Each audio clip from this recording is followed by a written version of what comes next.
Welcome back, guys, to Automotive Inc. If you've made it to part 2 of the Battle in the Rockies with the Ike Gauntlet Challenge, I appreciate you being here.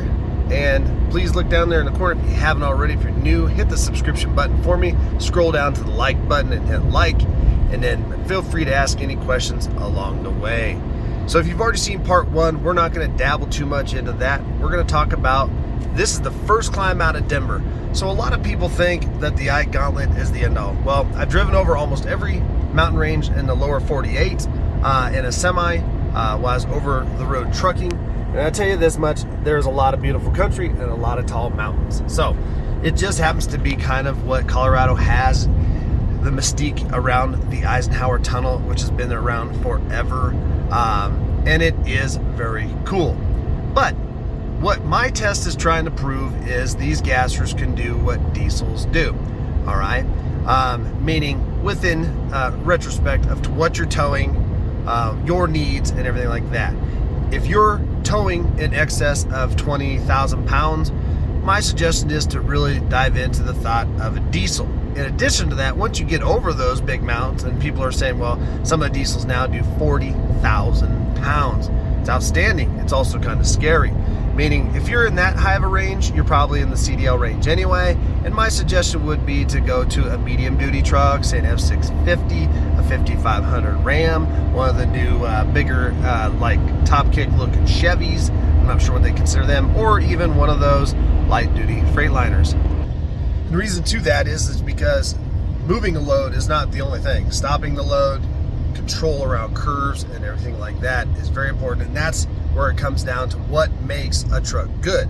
You pull a Power Stroke motor out, or a Duramax motor, or a Cummins, motor engine, whatever, out of the truck, and you have the same exact underpinnings, meaning the trucks are the same. Okay, suspensions, if you get an F-250 diesel, take the diesel out, you have the same suspension as I would get with the Godzilla. So that being said, I think that the gassers these days are making tremendous power. The abilities are excellent, and we're already cruising up the first incline, and we're already pretty much going to need to pass somebody. Now, years ago, or even in my V10 I have at work, that engine does struggle with any load. It just is, but you can work it like a dog all day up this hill and down, and it is very tough. Will it get there? Yes. But when people are saying, well, is it dangerous? No, because what you'll see as we cruise through the Rockies is commercial motor vehicles, slower, heavier vehicles, they're restricted to certain speeds going up and down these hills. Now for this test, guys, if you didn't watch part 1, the speed limit right now is 65 miles per hour. What I like to do is I like to keep it between 5 and 10, less than that when I'm towing. The reason being is because every time I have to tap my brakes, and you just saw how we had to tow, well, you can see there's a lot of other variables out here. Animals potentially, other drivers, and there's a lot of drivers that love just sitting in the lane next to you, and finally you get up in the slow lane, you need to pass somebody, and they're sitting next to you, and now you gotta tap your brakes. So when I'm running a little bit less, I always plan my next move way before I let somebody else dictate that for me. So I'll watch as we come around corners. That's why I like going a little bit less, so I can see and watch people's brake lights and make sure I set it up, because every time we have to tap those brakes, it heats the trailer brakes up, the truck brakes up, makes the transmission do more work, we lose momentum, and it puts more wear and tear on my vehicle, my stress level, and everything like that. So we can see we got a truck up there. I'm already going to take this lane next to me, because there's 2 more fast lanes. They can find a different way around me. So that's the best way to do it. So I have currently the truck set at 60 miles per hour. We can see that our engine temps are fine. Transmission temp is higher than it was when we did the Battle of the Plains, but that's to be expected. We're straight up climbing. This is 5, 6, 7, 8% grades up here. So we're close to that 5,000 mark, but we are not at that mark. And Chevy is okay with the power being made at that level. I am using cruise control for most, if not all, of this trip.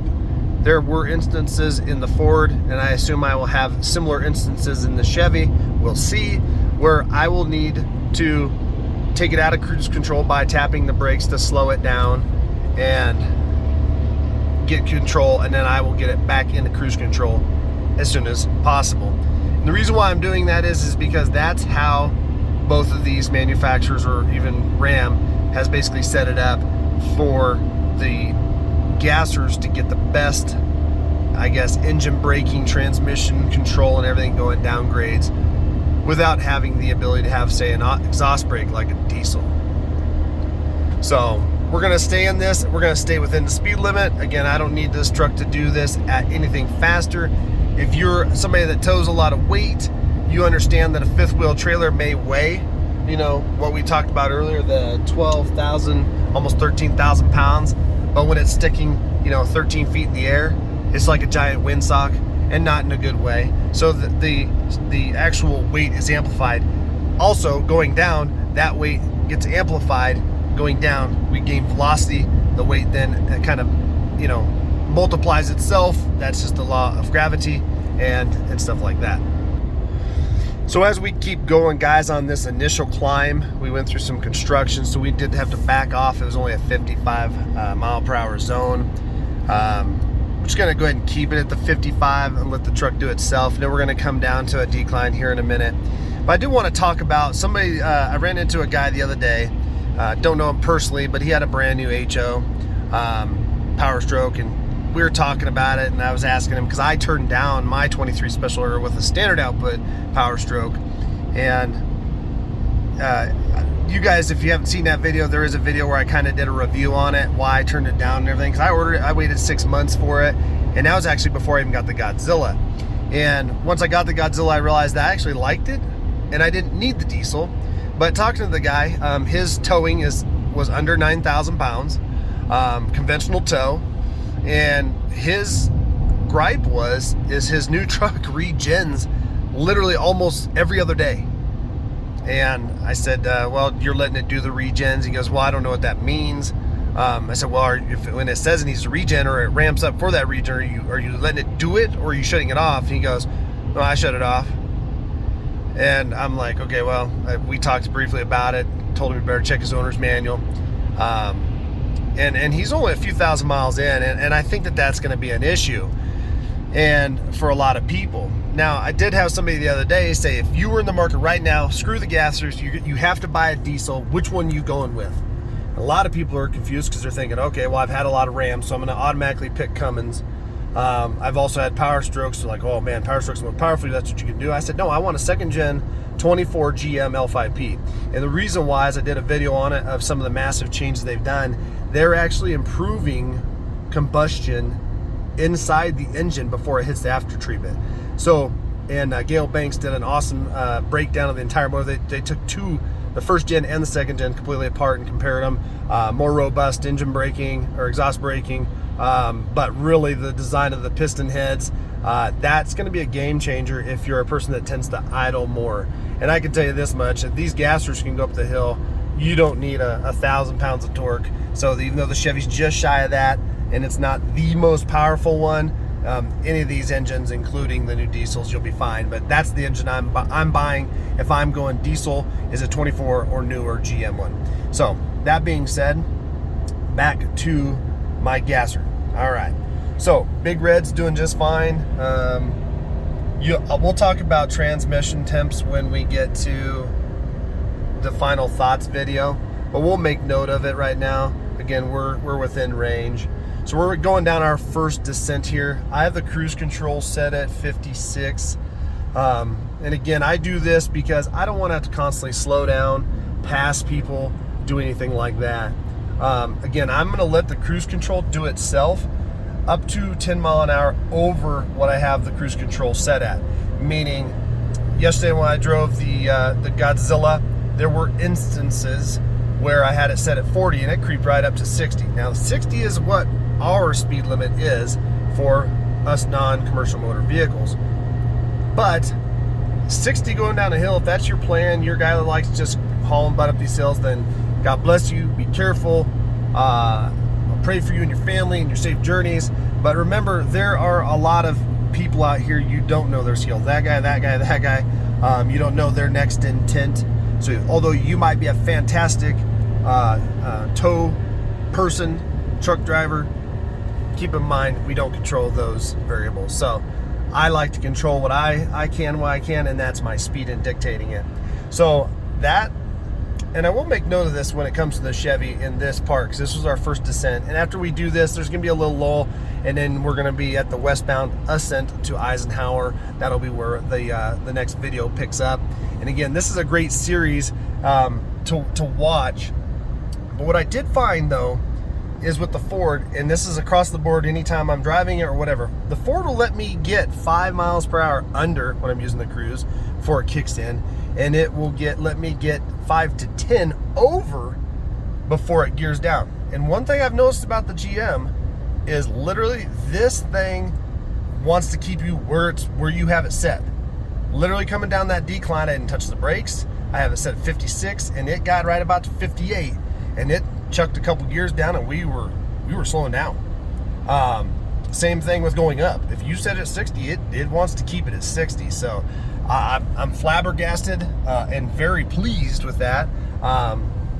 You know, so yeah, so that's pretty good. We're going down another grade here, and again, the reality of this series is how does the truck really do?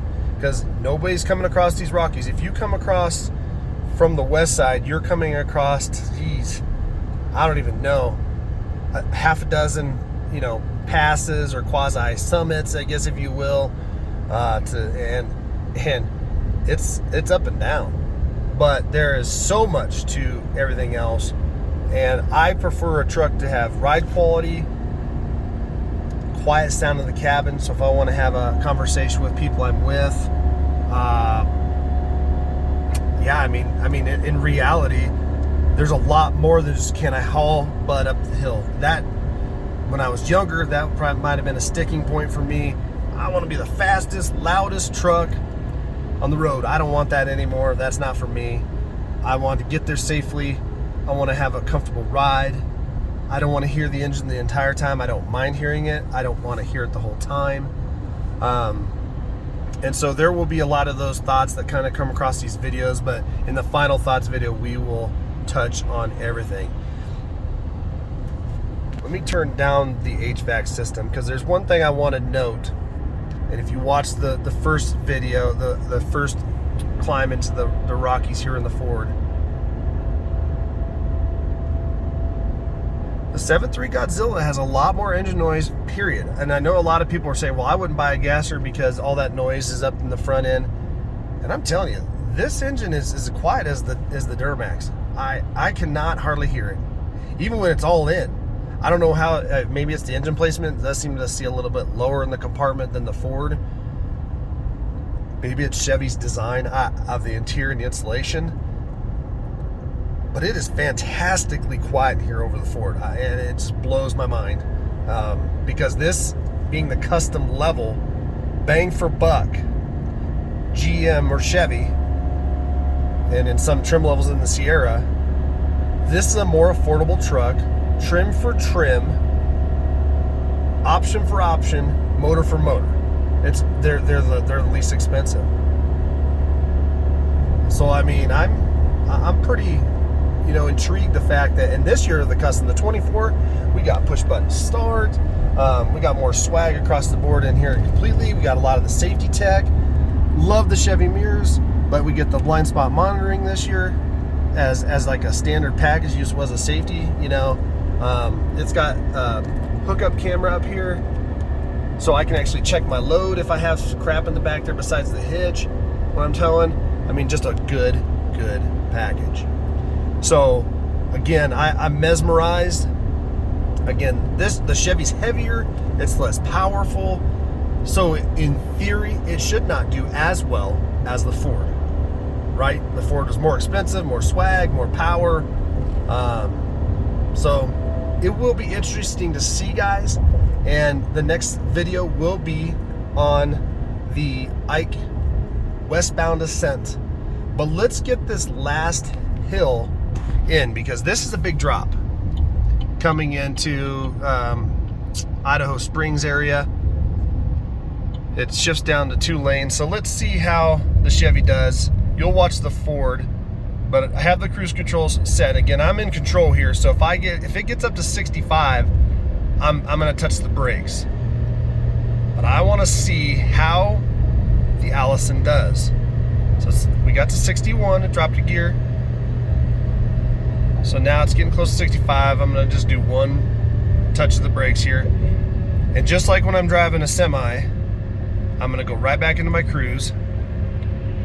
Matter of fact, I'll probably set it lower at 53 so it'll just hold the gear. When you're driving a big truck, to save wear and tear on your brakes, here's just a suggestion. If you're using your cruise or whatever, slow down going down your hill to 10 miles and under if you're pulling a load under the speed limit. And then what happens is once you finally reach the speed limit, if you need to give a little past it, you can tap the brakes till you're about 5 miles an hour under it again, let off. Instead of riding them the whole time trying to keep it, get yourself one good grab and pull it down to the speed. And then let off. And then you'll be good. So, again, a lot of people will say, well, you know, my diesel wouldn't have had to touch as many brakes coming down this. Maybe that's subjective. That's all subjective to how you're driving, your load, and everything like that. At the end of the day, yeah, you're gonna have a few more brake applications, but is it overboard? Is it too much? And I will touch on this now in this video versus I did in the Ford one, is most of the guys I've passed coming up this hill yesterday and down, and this is typical, that are driving a diesel pickup are towing a small trailer like that. And hey man, good for you. But at the end of the day, I'm looking back like they're not even towing what that truck will do. So in reality, these gassers, if I was towing a trailer that small, it would do even better than what it's doing with this heavy fifth wheel. So to me, I just put it in perspective, especially when it comes down to the argument of better fuel economy or longevity or whatever. So, all right guys, we will see you on the next one. Thanks for being here, and we'll see you.